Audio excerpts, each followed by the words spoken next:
Regina Wall Shakers.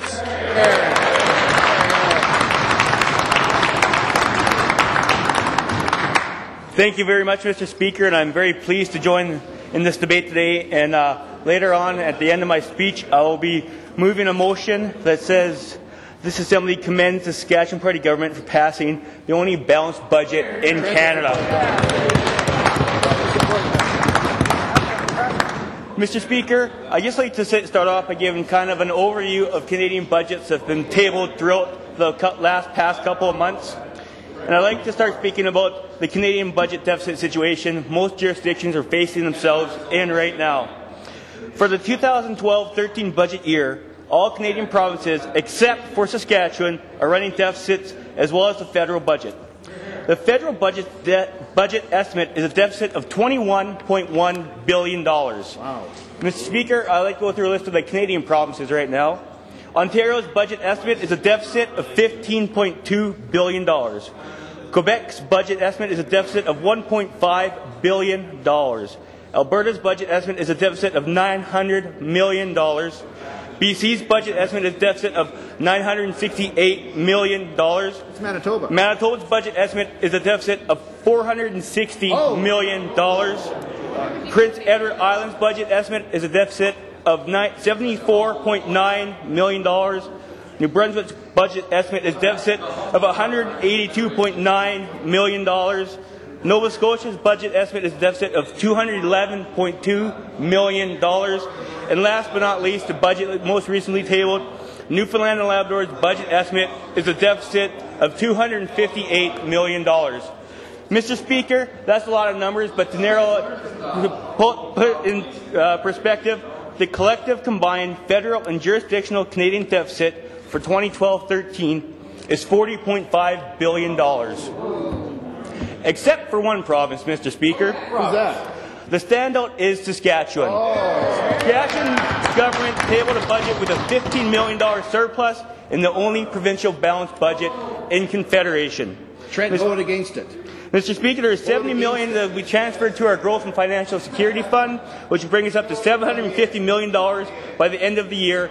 And this is important. Government spending was on the operational side was below 4% increase. Here. Mr. Speaker, since the Saskatchewan Party was first elected in 2007, debt paydown was totaled to $3 billion, indicating that we have a strong plan for the future. We're understanding the world financial situation, and we have a solid fiscal preparation for today and to encourage future growth, Mr. Speaker. And that's a big part of our Saskatchewan Advantage budget, encourage future growth and ensure that we can have investments in our province going forward. Hear, hear. Mr. Speaker, I'd like to talk a little bit about international debt crisis. We know we do not live in a bubble, Mr. Speaker. There obviously are jurisdictions near to us that can affect our financial situation. We can absolutely be influenced by global financial pressures and the fiscal mismanagement of other countries. Mr. Speaker, what we can do is put our province in the best financial situation possible. And looking forward to the future, ensure that we have sustainable spending, ensures that we can weather any storms that may come on the horizon. What we can do is improve our province's competitiveness, improve our province's credit rating, which we were the only jurisdiction, I think, in the country had improved credit rating in the last couple of years, Mr. Speaker, to a AAA credit rating. AAA? That was never done before. That's the first time our Saskatchewan province has ever had a AAA rating. 3 A's. Mr. Speaker, the government of the world do not see things this way regarding finances. Some have allowed their finances to be spun so far out of control that they are no longer in a position to correct their own financial mess. And this can be seen in the situation that we see in Greece right now. Mr. Speaker, the OECD has records of each government's current deficits and debts. Mr. Speaker, the situation is not encouraging. Most jurisdictions are running deficits, including Canada. Some of the countries with the highest debt to GDP ratios are Greece, Ireland, the UK, the US, and Italy. Furthermore, Mr. Speaker, the economist's global debt clock is tracking world debt that is changing constantly. Currently, over $39 trillion, Mr. Speaker, moving constantly upwards, more and more debt, further crisis, Mr. Speaker. And while we're on the topic of debt, Mr. Speaker, and unsustainable funding, maybe we should take a look back at what happened on November 7, 2011. What happened? Mr. Speaker, Apparently the NDP, and especially their finance critic, didn't get the message that deficit spending needs to become a relic of the past. Once again, in last year's election, the NDP promised what they could not deliver. A promise, a platform that was architected by the Regina Rosemont member that said, you know what, we can deliver whatever you want. We promise to increase debt in our province. We promise to carry on the worldwide trend of budget deficits and fiscal carnage, Mr. Speaker. In the fall of 2011, the NDP made over $5 billion of promises to the people of Saskatchewan. Oh, $5 billion. $5 billion worth of promises. And you know what this promise would have made? This platform that was created by the member from Regina Rosemont, promising $5 billion worth of spending, it would have created, you know what, Mr. Speaker? This massive debt would have resulted in a massive deficit. And Mr. Speaker, if the NDP would have been elected, and if they would have tabled their first budget, like we tabled our first budget, with their spending promises, they would have tabled a budget with the distinction of being the second largest deficit in the country, Mr. Speaker. Their budget would have been the second largest deficit in the country, with all the promises they made and the people that they tried to convince that deficit budgeting and promises that unfulfilled would have put our province with the second highest deficit in the country. Warren's going to and that is worth... Is that bad? Yeah, for the member from Regina Elphinstone, that's a bad thing. That's a bad thing. Mr. Speaker, and the people of Saskatchewan realize this, and he said, you know what? I'm not going to go back to a time when our province is having deficit, when our province credit rating is being decreased.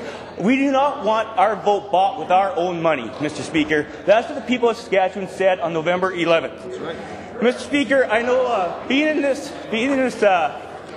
chamber, I try to listen to as many of the speeches as I can, and you know, for the member from Regina Rosemont went on quite a little rant there a couple days ago, and I thought I heard a couple things that I wasn't too sure about, and I don't want to speak on something I don't know, so I went back and took a look into Hansard on what the member from Regina Rosemont said, and what did he say? It was a little confusing to me at the time, but I'm going to read it out loud so we can have a little conversation about it. When he was talking about, on April 24th, he's talking, what do they have against, I quote, Mr. Speaker, what do they have against investment, Mr. Speaker? What do they have about diversifying our economy, Mr. Speaker? Why can't we choose to be more than less? And this is a statement the member from Regina Rosemont made about our government wanting to, why can't we be more than less? And it's a statement that really got me thinking about 16 years ago. And the NDP's promises of trying to do things better in 2011, 1999, and I remember I graduated around that time. A lot of people were leaving the province, and it was interesting. And I'll go on to one more quote from a Regina member from Rosemont. And, sure, give us another one. And I think it's careless. I think it's reckless. I think it's disrespectful for any member of this assembly to dismiss the hurt and challenge that is being caused to so many in this province that are looking at being displaced from their own province, that are looking, how are they going to earn the dollars they need to provide for their family, and where they're going to do so. And sadly, many of those individuals are having to choose outside Saskatchewan.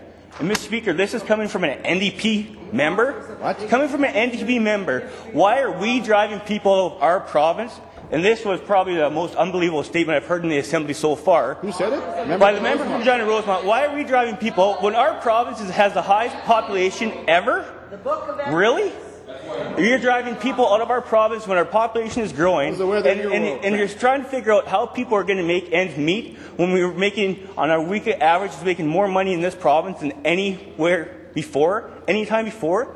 And I think about driving people out of our province. Well, think about my sisters, my brothers, all my friends in high school that had to leave this province because they couldn't make any money under an NDP government because they have no idea how to create investment opportunities in our province. The member said, why don't we want investment in Saskatchewan? Why don't on this side of the House, when we've created an investment climate where people are coming from all over, not only North America, but the world, to come to Saskatchewan now because they think it's the best economic climate for investment right now in the world? And the member says, why don't we want investment? Mr. Speaker, I think I'd have to ask that same question, is where was their investment in agriculture for 16 years? Growing up in rural Saskatchewan, what did they do to help farmers? Nothing. What did they do to help municipalities, Nothing. Mr. Speaker? Claw back $600 million from them so that they had to, and offload all their responsibilities so they could tax votes all over the province, and this group of members from across the floor, this nimble 9 now across the floor, who I don't think they understand that, Mr. Speaker, people do actually remember stuff after after 2007. They never want to talk about anything when they were in power because they don't want to take responsibility for their record, basically, Mr. Speaker. Who would want to? And Mr. Speaker, reading a book called The Unfinished Canadian, I ran across a statement called the tall poppy syndrome. What's that? And I was wondering, it's one of the first times I heard it, the tall poppy syndrome. And it's a case where, Mr. Speaker, many people who you look over a field and you see a couple of the taller poppies and you say, you know what, that just doesn't look right, we'd like it to be more even. And it says that people, instead of having the opportunity to grow and reach and become the best you can, it's basically a statement about resentment and jealousy, Mr. Speaker. Anybody that's doing well, anybody that is doing well and isn't mediocre, Mr. Speaker, they, instead of trying to grow our province, instead of trying to allow people the opportunity to become the best that they can, they cut off the tall poppies, Mr. Speaker. They cut off the people that are doing the best, and they say, you know what? If we want everyone to be equal, instead of giving the opportunity for you to grow, become the best you can be, we're actually going to cut the feet out of the people that are doing well so that they come back down to everyone else. Race to the bottom. That is unbelievable. And I think it was a race. For 16 years, Mr. Speaker, it was a race to the bottom. It's a race to be mediocre. And they would say, why can't we be more than less? They are the actual architects of being less, Mr. Speaker. Saskatchewan has never had an opportunity to grow under the NDP. And right now, people are, instead of cutting the legs out of people, the tall poppies in our province, Speaker, we are allowing a framework, a climate for people to become more than they can be, Mr. Speaker, becoming the best that they can be, rising to the occasion, giving them an opportunity to be the tall poppies. Thank you very much, Nancy. Sorry. From the member from Morrisville. Mr. Speaker, and I'd just like to clear the air. I know the member from Regina Rosemont, he spins. He talks about our spin, but then he goes on diatribes about completely things that are legitimate in his world. Fantasy. Life of leisure in the manifesto. And Mr. Speaker, I'd like to clear the air and bring the member from Regina Rosemont a little bit back to reality. I'd like him to kind of welcome him to the new Saskatchewan if you are, and show him some of the Saskatchewan advantages that our budget did come, Mr. Speaker. And Mr. Speaker, I will compare apples to apples right now, and I will compare one administration to another, and I think that's fair. You know, people have records. Administrations have records. Some don't want to talk about them, but you know they have the 1990s records, and we have our records from going on from 07 to today, which I think we're pretty proud of, and things have been going pretty all right in Saskatchewan. And the 53,000 people that moved back home and moved here, I think things are going pretty well as well.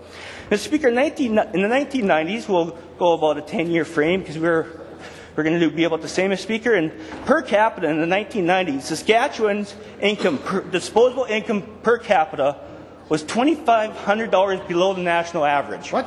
Mr. Speaker. And the member from Roosevelt talks about why can't people make money now, and I guess, well, we don't got to go into that record, I guess. And right now, Mr. Speaker, today, the per capita disposable income is the second highest in Canada. Second highest. Second highest in Canada.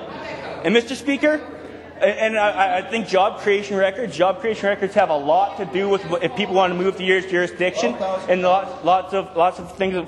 People, if you can't find a job, you're basically not going to stay here. That's what happened with my friends, Mr. Speaker.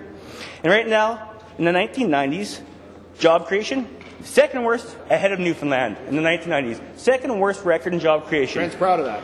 And Mr. Speaker, right now, and today in Saskatchewan, we're at a 5.1%, the lowest unemployment rate in Canada.